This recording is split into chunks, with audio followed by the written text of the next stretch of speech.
Bem-vindo ao Contos da Meia-Noite. Aqui é a Fran. A partir de agora, o medo não pede licença. Apague as luzes, coloque os fones, feche os olhos e não olhe para trás. A história já começou. Antes de começar nosso relato, deixe aqui nos comentários de onde você está nos ouvindo. Renata Drummond acordou com a marca na segunda-feira de julho e demorou até a quinta para aceitar que não havia explicação inocente. Na segunda, atribuiu ao colchão. Ela havia trocado de colchão 2 semanas antes e havia a possibilidade de reação alérgica, de pressão em ponto sensível, de alguma causa dermatológica relacionada à mudança. A marca ficava na lateral do antebraço esquerdo, oval, do tamanho de uma moeda de R$ 2, com a borda levemente elevada e o centro mais escuro, da cor de hematoma em processo de absorção. Não doía. Não coçava.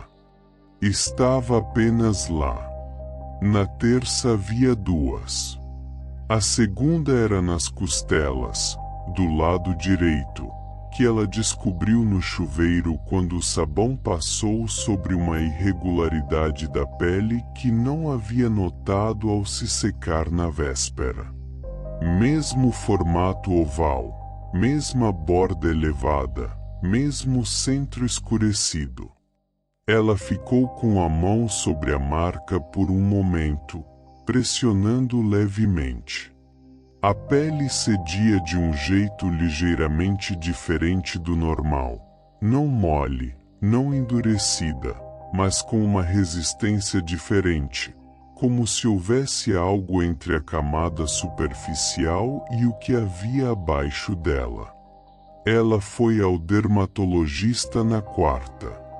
O médico examinou as 2 marcas com o dermatoscópio, fez perguntas sobre alergias, sobre novos produtos de higiene, sobre exposição solar, sobre histórico familiar. Disse que havia uma série de causas possíveis: dermografismo, vasculite superficial, reação à picada de inseto com resposta atípica. Pediu exames de sangue. Prescreveu anti-histamínico como medida preventiva. Disse para voltar em 2 semanas se não melhorasse. Na quinta havia 6. Renata ficou na frente do espelho do banheiro por um tempo longo contando. Antebraço esquerdo, a original. Costelas direitas, a segunda. E mais 4. Coxa esquerda, omoplata direita, a parte interna do braço direito acima do cotovelo, e uma que ela quase não viu porque ficava na nuca, coberta pelo cabelo, que ela só encontrou quando passou os dedos pelo couro cabeludo por completude. Todas iguais. Todas com aquela resistência diferente quando pressionadas. Todas sem dor, sem coceira, sem calor. Ela pressionou a da coxa com mais força do que havia pressionado as outras. Havia algo, uma firmeza. Uma substância entre as camadas da pele que não correspondia a nada que ela tinha vocabulário para descrever porque não era líquido, não era gás, não era simplesmente inchaço. Era sólido de uma forma que era diferente de cisto, diferente de lipoma, diferente de qualquer coisa que ela houvesse sentido na própria pele em 32 anos de convivência com o próprio corpo. Ela voltou ao dermatologista na sexta. Ele olhou para as 6 marcas e ficou em silêncio por um momento que era diferente do silêncio clínico habitual. Era o silêncio de quem está recalibrando. Pediu uma biópsia. Disse que faria ele mesmo no consultório, procedimento simples, anestesia local. O resultado da biópsia chegou em 48 horas. O médico ligou pessoalmente, o que Renata aprendeu a identificar como sinal de que o resultado não era o tipo que se manda por aplicativo. Cruz, cruz, cruz. A amostra de tecido retirada da marca do antebraço havia revelado, sob microscopia, uma estrutura que o dermatologista descreveu com o cuidado de quem está tentando não alarmar enquanto está completamente alarmado. Havia tecido epidérmico normal nas camadas superficiais. Era a pele de Renata, inequivocamente, com as suas características histológicas específicas. Mas nas camadas intermediárias havia algo que não era tecido dela. Havia estruturas celulares que os exames de rotina não haviam conseguido classificar com certeza. O laudo do patologista dizia, com a linguagem técnica que é a forma acadêmica de admitir ignorância, células de origem indeterminada com morfologia atípica, sem correspondência com estruturas dérmicas conhecidas. Em linguagem direta, havia algo crescendo dentro da pele de Renata que não era parte do corpo de Renata. O dermatologista encaminhou para um especialista em doenças raras. O especialista encaminhou para um parasitologista. O parasitologista, uma mulher de 50 anos com a expressão de quem passou a carreira estudando coisas que a maioria das pessoas preferia não saber que existiam, examinou Renata durante 2 horas num procedimento que incluiu ultrassom de alta frequência das marcas, o que revelou algo que ela descreveu para Renata com neutralidade profissional cuidadosamente mantida. As estruturas dentro das marcas tinham espessura variável. A marca do antebraço, a original, a mais antiga, era mais espessa que as outras. Tinha, pela estimativa de ultrassom, cerca de 4 milímetros de profundidade. As marcas mais recentes tinham 1 milímetro ou menos. Estavam crescendo. Renata perguntou o que era. A parasitologista disse que não sabia ainda. Disse que havia teorias, que havia necessidade de mais exames, que havia uma equipe sendo consultada.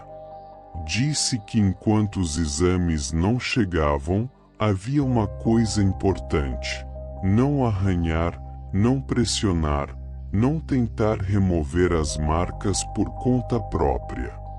Que qualquer tentativa de intervenção não supervisionada poderia causar. Ela fez uma pausa aqui, escolhendo a palavra complicações. Na segunda-feira seguinte, quando Renata acordou, havia 23 marcas.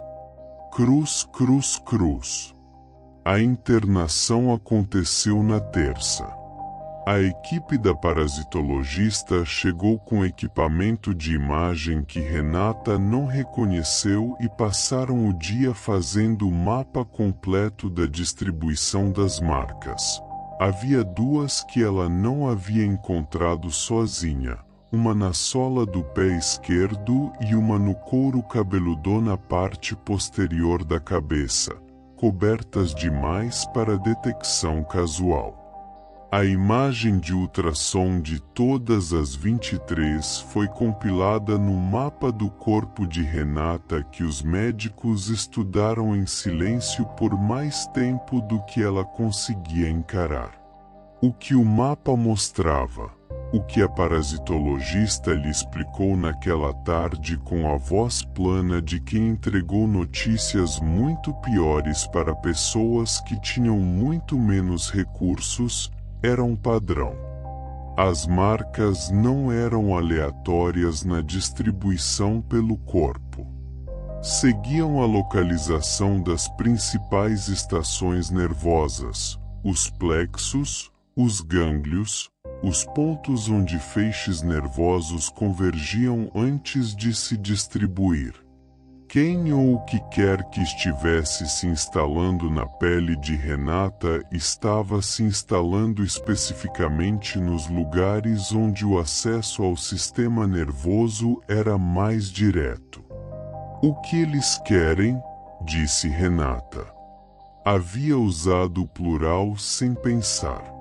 A parasitologista ficou em silêncio por um momento. Era um silêncio diferente dos anteriores. Era o silêncio de quem tem uma resposta, mas está avaliando se entregá-la. Acesso, disse ela por fim. As estruturas que identificamos nas camadas mais profundas das marcas mais antigas têm filamentos muito finos, detectáveis só pela tomografia de alta resolução que fizemos hoje. Os filamentos apontam na direção dos nervos adjacentes. Pausa. Ainda não chegaram lá, mas apontam. Renata olhou para o próprio antebraço. A marca original estava lá, oval, com a borda elevada e o centro escurecido. 4 milímetros de profundidade. Crescendo, com filamentos apontando para os nervos. Quanto tempo? Disse ela. A parasitologista não respondeu.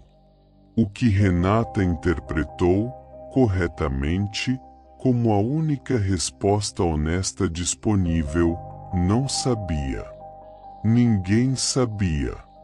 Isso nunca havia acontecido antes de uma forma que tivesse chegado a uma equipe médica com equipamento adequado para medir. A remoção cirúrgica da marca do antebraço foi tentada no dia seguinte. Quando o bisturi chegou à camada onde as estruturas estranhas estavam, elas se contraíram. O monitor de ultrassom mostrou o movimento em tempo real. As estruturas recuando para as camadas mais profundas, os filamentos se retraindo. Quando a incisão foi ampliada para acompanhar o recuo, as estruturas haviam chegado perto demais dos nervos para que a remoção pudesse continuar sem risco de dano permanente. A cirurgia foi encerrada. A incisão foi suturada. A marca ficou. Quando Renata acordou da anestesia, havia uma marca nova que não estava lá antes da cirurgia. Era no pescoço, abaixo da orelha esquerda, onde o nervo vago passava próximo à superfície. Era maior do que as outras.